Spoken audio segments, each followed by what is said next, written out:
the only thing that I really learned from a lot of that, other than tripping my balls off, was that like you need to do things. You need to make sure that you have proper amounts of vitamin C when you're taking LSD, because if you don't, you're gonna have a bad trip. You might actually kill yourself from dehydration if you don't make sure that you have, proper liquids. So it's a good idea to use vitamin C and drink a lot of orange juice. Um, Another thing, when it comes to using drugs safely, you need to make things like cookies. So when you're doing acid, you should probably have some orange juice and a lot of cookies baked, because sugar is good for you when you're doing stuff like that, and multivitamins.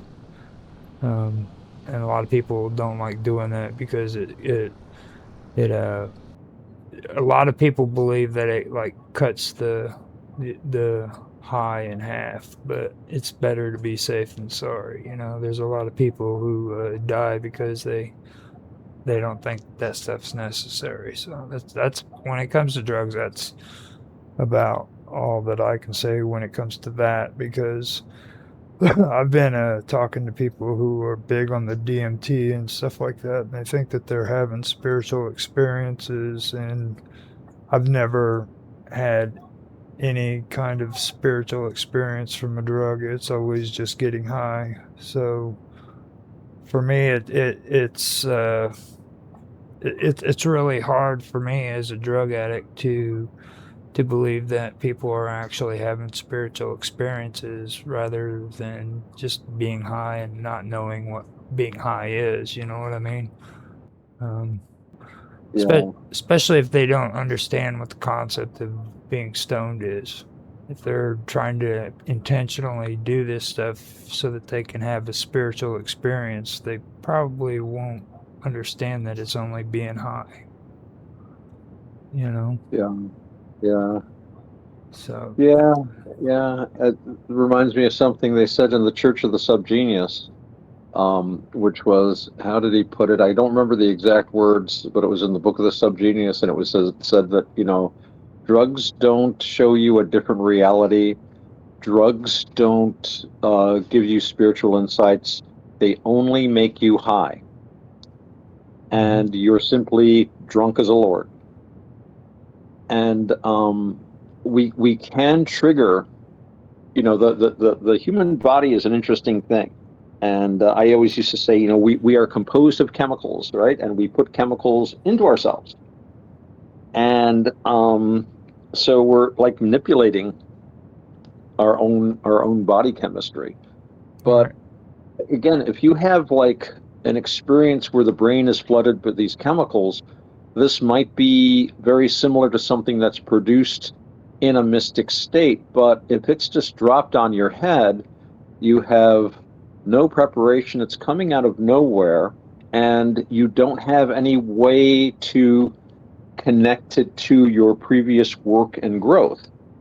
It's like giving a small child, um, I don't know, a huge cup of coffee that's just gonna give it the shits, and it's gonna like zing it through the roof, but it's not really, to me, um, unless you have done the work to get your mind into a state where it's, to me, able to understand what it's doing to itself. Unless any experience like this is only going to be confusing. And, I think psychedelics can be used to produce insight. It's been used, they were doing some very interesting work in psychiatry in the 1950s. And Cary Grant underwent LSD therapy, where it was used in conjunction with mental work. And this gets me to, I have a friend of mine who was telling me, they have mental health issues, and they're always like, I just want the right drug. I just want the right treatment. If I can find the right pill, and they try this pill and they try that treatment, electromagnetic resonancing and this and that. And I keep trying to say, you can't just take a pill and turn a switch. This is your mind. It can only be changed very slowly and through a lot of inner work. Anything else is just like a surface thing. And you can take a pill and you might feel really happy. But unless you address the underlying causes of your unhappiness, that unhappiness is going to come back. And worse yet, the drug might very well keep you from following a path that might otherwise have helped you more. And I can see, like in the case with the LSD therapy, where the psychiatrist is helping the guy look at his life or her life, and try to think their way through things. If they can use that as an aid to that therapy, that's one thing. But you can't just take something and you're going to get enlightened. And that was one of the problems with the 60s. I remember reading, I think it was Art Klepps was talking about the early Millbrook experiments, where you had the Timothy Leary and Art Klepps, and I think Ram Dass was there, and a lot of the usual gang from the 60s psychedelic revolution.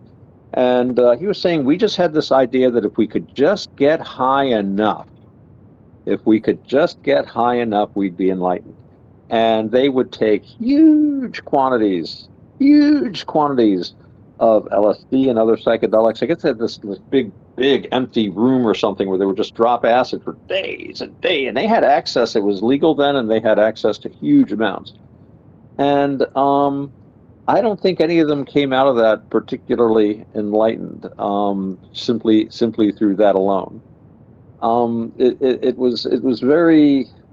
I don't really think it did much to help things for people. But yeah, no, I agree with you, Roger. It just makes you high. It doesn't really give you anything unless you can only give yourself these things. You can't get them from the outside. No, like one thing that I've noticed, even with both spirituality and with religion, it's usually self-valuation is really what, if you want to go to that next level, um, like how we've been talking about looking inside and looking at ourselves and trying to come up with ways of correcting our character defects, you know what I mean, or shortcomings.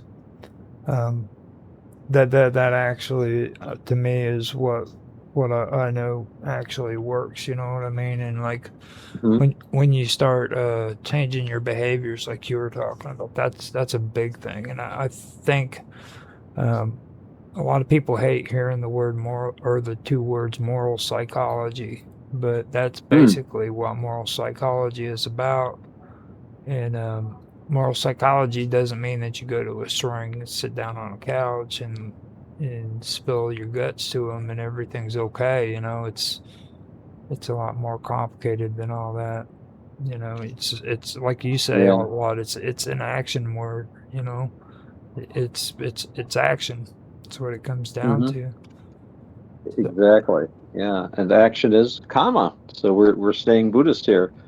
But we were talking before about like the present moment, and we've always got a present moment, and we've got all those past moments, and the present moment is the result of our past intentions, our present intentions, and the result of our present intentions. But the present moment goes by so quick, bam, bam, bam, bam, bam, right?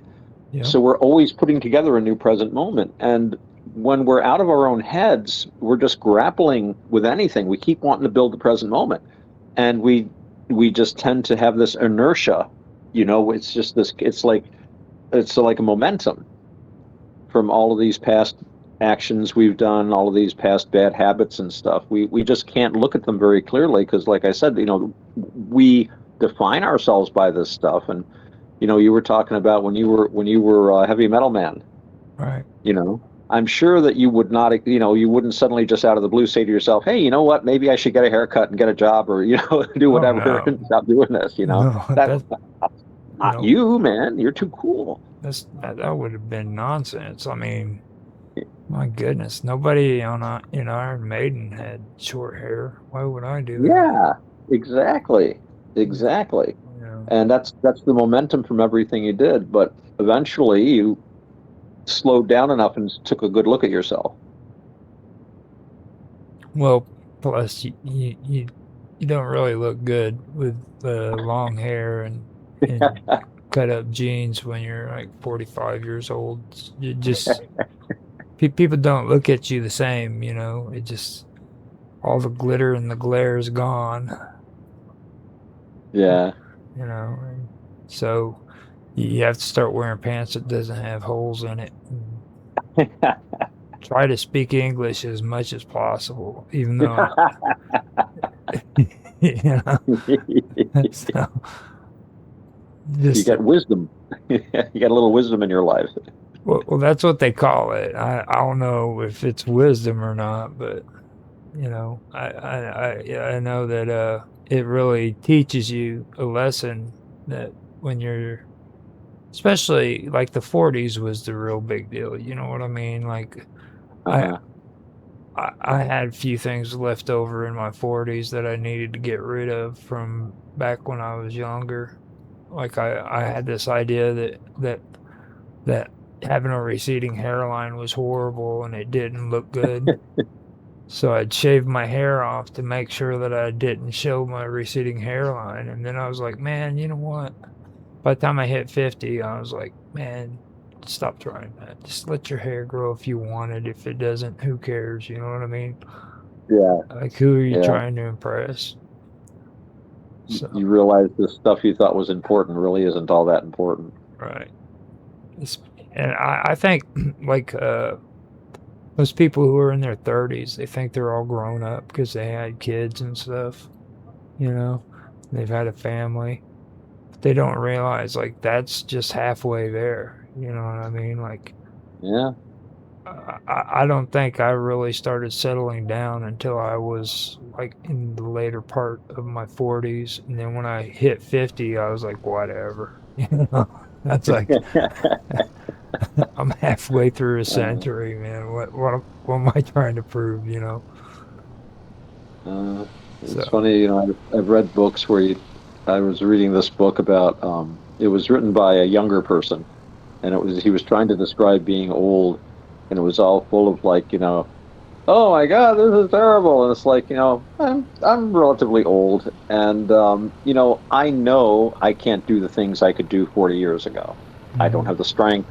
I don't have the lack of pain that I don't have now. mhm. Um, and I can even think about it, but it doesn't really bother me much. I'm just who I am. These are just my limitations, I guess. But it does take me a little longer to get up the stairs, and it's a little more difficult to stand up sometimes. But it doesn't really worry me, you know. And in this description, it's like he's just like wailing about, "Oh my goodness, I used to be able to do this, and I used to be able to do this." It's just not, Again, like you're saying, it's like, who cares? I'm Yeah. doing what I'm doing. I look like I look. I joke about it, but it's like, yeah, no, like, your hair starts thinning, you don't have as many teeth, you don't, and certainly you just can't move nearly as fast. I can't pick up the stuff. I used to work on roofs. I don't think I could do that right now. I Yeah. could not do roofing right now. Thank you very much. Carrying But shingles up on your that's something shoulder.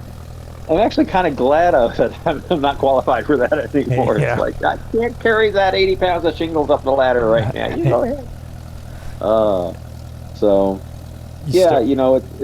when you're in the midst of it, and that gets back to that, the present moment, even though we ignore it a lot, it does basically bring itself to your attention because it is what is real. And what's real is this body we have and the situation we're in. And the more we can focus on it, the more we can really cope with it well. And I know one thing I found, the more I can stay in the moment, and like I said, not just stay in the moment to zone out, but stay in the moment and pay attention what I've got to do right in front of me. If I, instead of worrying about what I have to do tomorrow or the next day or next week, if I just work on what I've got now, I do find it's amazing. But when tomorrow or next week actually gets here, I'm able to cope with what I've got in front of me a lot better because it's just something in front of me.